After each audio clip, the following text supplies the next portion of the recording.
Hello, I'm Assembly Speaker Robin Vos. I'm honored to give the Republican response tonight. As I've traveled across our great state this past year, I've seen Wisconsin at its best. Our state and its people are thriving. In northeast Wisconsin, Marinette Marine is expanding and building the future of our nation's naval fleet. Outside Lambeau Field, the Titletown development is taking shape and attracting visitors even in the off-season. In Milwaukee, the Fiserv Forum is having an amazing inaugural season, especially with the Milwaukee Bucks having the best record in the NBA. Throughout Wisconsin, many farmers have had their first growing season of hemp in more than 70 years. Business owners all across our state are increasing pay to meet the demand in our competitive marketplace. Wisconsin now has more jobs than people to fill them. It's clear, no matter what you've heard, the state of our state is incredibly strong. You simply can't ignore the facts, no matter how much some people want to. The Wisconsin unemployment rate is at its 11th straight month at or below 3%. Despite what we heard tonight, new businesses are up nearly 7% just this past year. We're seeing the fewest mortgage foreclosures in 18 years. Exports, many manufacturing, have increased by 3.2%. And our tourism spending now tops over $20 billion. One of my favorites, Wisconsin families now have the lowest tax burden in nearly 50 years. By any metric, Wisconsin is in great shape, and that's why economists agree that the economy is in the best shape it's been in decades. You might ask yourself, how did we get here? For the last 8 years, Republicans have worked hard to make sure Wisconsin is open for business. We cut taxes by more than $8 billion, with the property tax burden being lower today than it was even in 2011. We made investments in worker training, we froze college tuition, and we made the largest investment ever in K-12 education in actual dollars spent.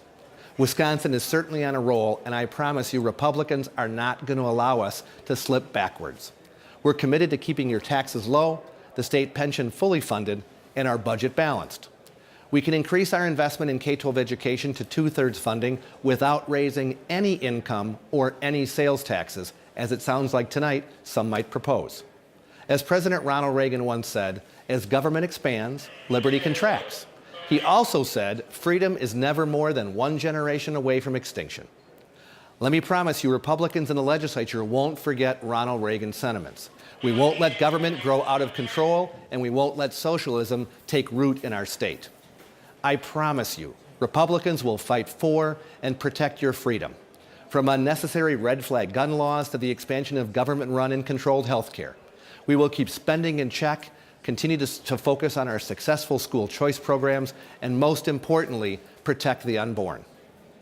However, we know that when voters chose divided government, they certainly didn't choose inaction. In November, the voters said they want us to find ways to work together, and that's why only days after the inauguration, every single one of my Assembly Republican colleagues signed on to a letter sent to Governor Evers outlining different areas where we thought we could find common ground.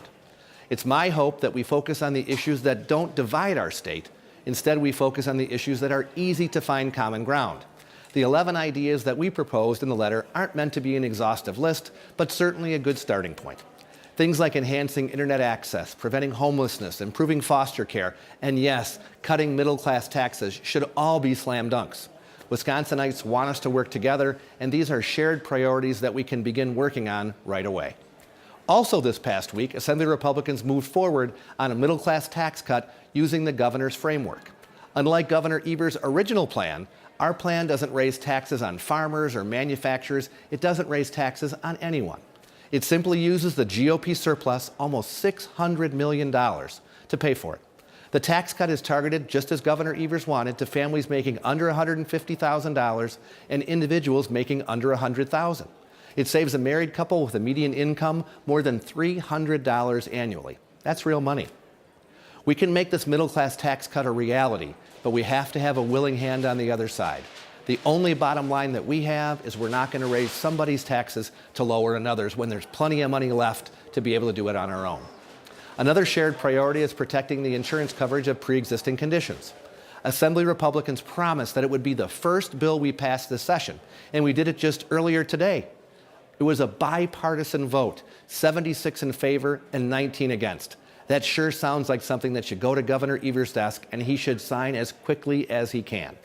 The Assembly approved this bill guaranteeing access to insurance for individuals with pre-existing conditions, regardless of what happens with Obamacare, and the threat that we heard tonight to say we want to pull out of the lawsuit.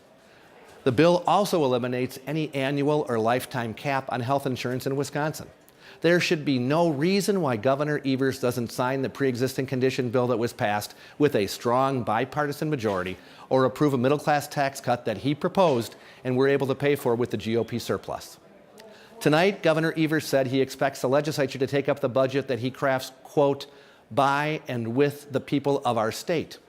We will certainly consider every idea in his budget, but unfortunately his ideas are only focusing, it seems, on one side of the aisle, not in the middle where we think we should be, and certainly not where the vast majority of Wisconsinites are.